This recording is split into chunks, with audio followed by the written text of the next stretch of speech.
ഞാനങ്ങനെ രാത്രി break downs എന്ന് വിളിച്ചാൽ പോകാറില്ല കേട്ടാ. അഹങ്കാരം കൊണ്ടോ കുറേ പണിയുള്ളത് കൊണ്ടൊന്നും അല്ല കേട്ടാ. വേറെ ഒന്നും നമുക്ക് കുറച്ച് ദുരനുഭവങ്ങൾ ഉണ്ടായിട്ടുണ്ട് കേട്ടോ രാത്രി ബ്രേക്ക് ഡൗൺ പോയിട്ട്. അപ്പോൾ അത് ഞാൻ ഒരു അനുഭവം ഞാൻ പറഞ്ഞുതരാം. എനിക്ക് രാത്രി 10 മണിയായപ്പോൾ ഒരു കോൾ വന്നൊരു ദിവസം, ഇപ്പോഴല്ല കുറച്ച് മുന്നേ ഉണ്ടാ. അപ്പോൾ ഞാൻ കഞ്ഞി കുടിച്ചിരിക്കുന്ന സമയത്ത് എനിക്ക് കോൾ വന്നു. ഞാൻ കോൾ അറ്റൻഡ് ചെയ്തു. അപ്പോൾ ഇങ്ങനെ വണ്ടി വരണം വഴി ബ്രേക്ക് ഡൗൺ ഉണ്ടെന്ന് പറഞ്ഞപ്പോൾ ഞാൻ 12 കിലോമീറ്റർ അപ്പുറത്ത് താമസിക്കുന്നത് വർക്ക്ഷോപ്പിൽ നിന്ന്. അപ്പോൾ ഞാൻ വണ്ടി ഓടിച്ച് ഇവിടെ വന്ന് ടൂൾസൊക്കെ എടുത്ത് ബ്രേക്ക് ഡൗൺ അറ്റൻഡ് ചെയ്യാണ്ട് സ്ഥലത്തോട്ട് പോയി.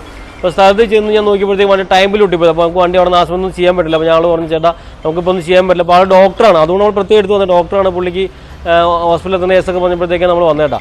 അപ്പോൾ ഞാൻ വന്ന് വണ്ടി ഒന്നും ചെയ്യാൻ പറ്റില്ല എന്ന് പറഞ്ഞാൽ പുള്ളിക്ക് തൃശ്ശൂർക്ക് എത്തണമെന്ന് പറഞ്ഞു. ആശുപത്രി വണ്ടി ഒന്നും കിട്ടാനില്ല എന്ന് പറഞ്ഞു. അപ്പോൾ കുഴപ്പമില്ല ഞാൻ വിട്ടിരുമ്പോൾ ഞാൻ തൃശ്ശൂർ കൊണ്ടുപോയി പുള്ളിനെ വീട്ടിൽ കൊണ്ട് വിട്ടു.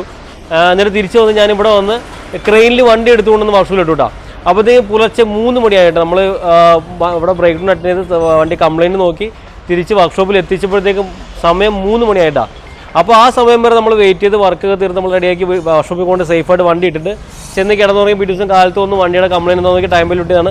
അപ്പോൾ അതിന് എസ്യൂഷൊക്കെ 2 ദിവസം നമ്മൾ എസ്യൂഷൊക്കെ വിളിച്ച് പറഞ്ഞു.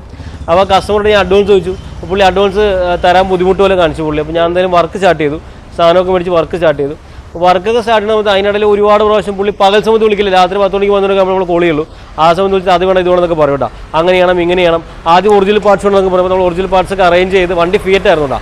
അറേഞ്ച് ചെയ്ത് നമ്മൾ ലോങ്ങിൽ നിന്നൊക്കെ ട്രിവാൻഡ്രം എന്നൊക്കെ സാധനമൊക്കെ അറേഞ്ച് ചെയ്തപ്പോൾ പുള്ളി പറഞ്ഞു അത്രയും വിലയാണെങ്കിൽ അത് വേണ്ട, നമുക്ക് വേറെ പാർട്സിലാണെന്ന് പറഞ്ഞു. അപ്പോൾ അങ്ങനെ ഞാൻ വേറെ പാർട്സ് ഓർഡർ ചെയ്ത് സാധനമൊക്കെ വന്നു കഴിഞ്ഞാൽ പുള്ളി പണി തുടങ്ങി പകുതി പുള്ളി പറഞ്ഞു അയ്യോ നമുക്ക് ഇനി ഒറിജിനൽ പണിയാന്ന് പറഞ്ഞു. അപ്പോൾ ഓക്കെ എന്ന് പറഞ്ഞു. പിന്നെ ഓക്കെ എന്ന് പറഞ്ഞാൽ പിന്നെയും വിളിച്ചിട്ട് പറഞ്ഞു വേണ്ട നമുക്ക് അതിനിട്ട് പണിയാം, ഒറിജിനൽ വേണ്ടാന്ന് പറഞ്ഞു. അങ്ങനെ നമ്മൾ സാധനമൊക്കെ ഇട്ട് പണിയെ കഴിയാറായപ്പോഴത്തേക്കും അഡ്വാൻസ് വെച്ചിട്ട് പുള്ളി പൈസ തന്നില്ല. അപ്പോൾ പണിയെ കഴിയാറായി, പണി കഴിഞ്ഞു, വണ്ടി ഓടിച്ചൊക്കെ നോക്കി സെറ്റാക്കി ഇട്ട് കഴിഞ്ഞപ്പോഴത്തേക്കും പുള്ളി പറഞ്ഞു വണ്ടി എടുക്കാൻ വേണ്ടി വരാം. ഞാൻ പറഞ്ഞു ഓക്കെ പോരേന്ന് പറഞ്ഞു. അപ്പോൾ ഞാൻ ശനിയാഴ്ച ദിവസം പുള്ളിനെ വിളിക്കണേ.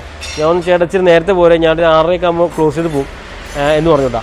അപ്പോൾ ആൾ എന്നോട് പറഞ്ഞത് അതുവരെ ഒട്ടും ആളുടെ സംസാര രീതി ഭയങ്കര മോശമായിട്ട് രീതിയിൽ, അത് അഡ്വാൻസ് തരുന്നില്ല. അതുപോലെ തന്നെ രാത്രി 11 ലക്ഷം പുള്ളി നമ്മളെ വിളിക്കുള്ളൂ, കോൾ ചെയ്യുള്ളൂ. നമ്മൾ ഉറക്കം കളയുന്ന പരിപാടി മൊത്തം. നമ്മൾ രാത്രി 11 ലക്ഷം വിളിച്ചിട്ട് എടുത്തില്ല എന്നുണ്ടെങ്കിൽ അതിനും ഒരുമാതിരി റഫായിട്ടുള്ള സംസാരം, അങ്ങനെയൊക്കെ ഭയങ്കരമായിട്ട് നമ്മളൊരു 1-2 ആഴ്ച വണ്ടി കിടന്നിരുന്നത് അത്രത്തോളം നമ്മൾ ഭയങ്കര ബുദ്ധിമുട്ടിച്ചുകൊണ്ടാ. അതെല്ലാം കഴിഞ്ഞ് വണ്ടി വർക്കെല്ലാം കഴിഞ്ഞ് നമ്മൾ ശനിയാഴ്ച വണ്ടി ഡെലിവറി ചെയ്യാൻ വേണ്ടി ഓക്കെ ആക്കി. അപ്പോൾ ആൾ ശനിയാഴ്ച വൈകിട്ട് വരാമെന്ന് പറഞ്ഞു. ആദ്യം വിളിച്ചു പറഞ്ഞാൽ 6:30 എത്താമെന്ന് പറഞ്ഞു. ഞാൻ പറഞ്ഞാൽ ഓക്കെ സാറേ കുഴപ്പമില്ല പോരെന്ന് പറഞ്ഞു.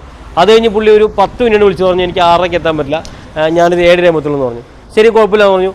അത് കഴിഞ്ഞൊരു 10 മിനിറ്റ് പിന്നെയും വിളിച്ചു പറഞ്ഞു ഞാൻ 10:30 എത്തുള്ളൂ. ഞാൻ സാറേ 10:30 എത്തി പറ്റില്ല, കാര്യം എന്ന് വെച്ച് കഴിഞ്ഞാൽ ഞാനവിടെ ഉണ്ടാവില്ല, ഞാൻ പുറത്തോട്ട് വേണം. എനിക്ക് പിറ്റേ ദിവസം ഞായറാഴ്ച കൊണ്ട് തന്നെ എൻ്റെ അമ്മയുടെ വീട്ടിൽ കുറച്ച് പരിപാടിയൊക്കെ ഉണ്ടായിരുന്നു. അപ്പോൾ എനിക്ക് അങ്ങോട്ട് പോകേണ്ട ആവശ്യമുണ്ട്. ഞാൻ പറഞ്ഞു എനിക്ക് അത്ര സമയം വെയിറ്റ് ചെയ്യാൻ പറ്റില്ല, സാറ് നേരത്തെ പറഞ്ഞു. അപ്പോൾ നേരത്തെ വരുമെന്ന് പറഞ്ഞിട്ടാ.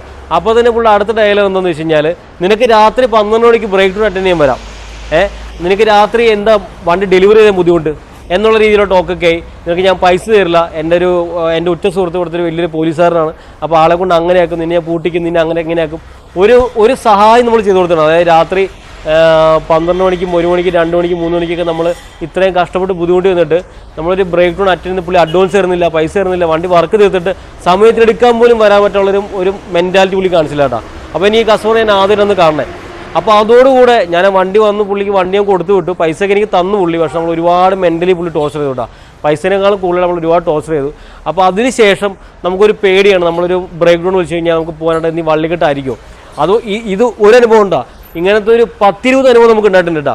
അതായത് ചില ആൾക്കാർ കള്ളുടിച്ചിട്ട് വിളിക്കും, കള്ളുടിച്ച് ചില ഒരു വീട്ടിൽ ചെന്ന് റേഡിയേറ്ററിൻ്റെ മേളത്തിൽ ഓസ് പൊട്ടിപ്പോയിട്ട് ഞാൻ ചേട്ടപ്പനി കിട്ടില്ലത് എന്താ നമുക്ക് നാളത്തേക്ക് കിട്ടുള്ളൂ എന്നപ്പോഴത്തേക്ക് പുള്ളിക്ക് അത് ഇപ്പോൾ തന്നെ ശരിയാക്കിയിട്ട് പോയാൽ മതി, എന്നിരുന്ന് ഇവിടുന്ന് പോയാൽ മതി. അങ്ങനെയുള്ള പല അനുഭവങ്ങളും എനിക്ക് മാത്രമല്ല എന്നെപ്പോലെ ഈ വർക്ക് ചെയ്യുന്ന ഒരുപാട് ആൾക്കാർക്ക് ഈ അനുഭവം ഉണ്ടാവും കേട്ടോ. അപ്പോൾ അങ്ങനെ പല അനുഭവങ്ങളും നമുക്ക് ഉണ്ടായിട്ടുണ്ട്. അതുകൊണ്ട് തന്നെ നമ്മളൊരു ജെന്യൂനായിട്ടുള്ള ആളെ ഒരു ഫാമിലിയായിട്ട് വന്ന് നിൽക്കുന്ന സമയത്ത് അല്ലെങ്കിൽ ഫാമിലിയായിട്ട് പോകുന്ന വഴിക്ക് വണ്ടി ബ്രേക്ക് ഡൗൺ ആയിക്കഴിഞ്ഞാൽ എന്നെ വിളിച്ച് കഴിഞ്ഞാൽ ഞാൻ പോകില്ല.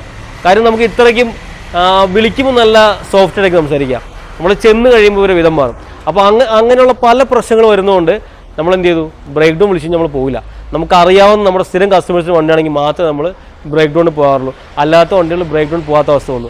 അപ്പോൾ നിങ്ങളുടെ വണ്ടികളൊക്കെ ബ്രേക്ക് ഡൗൺ ആയിക്കഴിഞ്ഞാൽ നിങ്ങളുടെ വണ്ടി ശരിയാക്കി നന്നാക്കാൻ വരുന്ന നിങ്ങളുടെ മെക്കാനിക്കിനോട് വളരെ മാന്യമായിട്ട് സംസാരിക്കുക, മാന്യമായിട്ട് ഇടപഴകുക. അങ്ങനെ ചെയ്തു കഴിഞ്ഞാലാണ് നിങ്ങളുടെ കൂട്ടുകാർക്കോ അല്ലെങ്കിൽ മറ്റുള്ളവർക്കോ ഇതേപോലെ ബ്രേക്ക് ഡൗൺ പറ്റി വഴി എന്തെങ്കിലും സംഭവിച്ച് കിടന്നു കഴിഞ്ഞാൽ ഞങ്ങളെപ്പോലുള്ള ആൾക്കാർ അറ്റൻഡ് ചെയ്യാൻ വരുള്ളൂ. ഇല്ലയെന്നുണ്ടെങ്കിൽ ഇപ്പം ഞാൻ നിർത്തിയേക്കണ പോലെ മറ്റുള്ളവരും ബ്രേക്ക് ഡൗൺ പരിപാടി നിർത്തൂട്ടാ. ഇതിപ്പോൾ ഉണ്ടായിട്ട് ഞാൻ ബ്രേക്ക് ഡൗൺ നിർത്തിയിട്ട് കുറേ കാലങ്ങളായി രാത്രി എന്നെ അറിയാത്ത ആൾക്കാർ വിളിച്ചു കഴിഞ്ഞാൽ ഞാൻ ബ്രേക്ക് ഡൗൺ പോവില്ല. അപ്പോൾ അതേപോലെ മറ്റുള്ള മിക്ക ആളുകളും പോവാതിരിക്കാനുള്ള കാരണം ഇതുപോലെ എന്തെങ്കിലുമൊക്കെ ഉണ്ടാവും. അപ്പോൾ വിളിക്കുന്ന ആൾക്കാർ വളരെ മാന്യമായിട്ട് ഡീൽ ചെയ്യുക, വരുന്ന ആൾക്കാരോട് മാന്യമായിട്ട് സംസാരിക്കുക. അങ്ങനെയൊക്കെ ചെയ്തു കഴിഞ്ഞാൽ വണ്ടി വഴി കിടക്കുമ്പോൾ ഞങ്ങളെപ്പോലുള്ള മെക്കാനിക്സ് വരും, ഇല്ലയെന്നുണ്ടെങ്കിൽ അവിടെ കിടക്കുകയുള്ളൂ.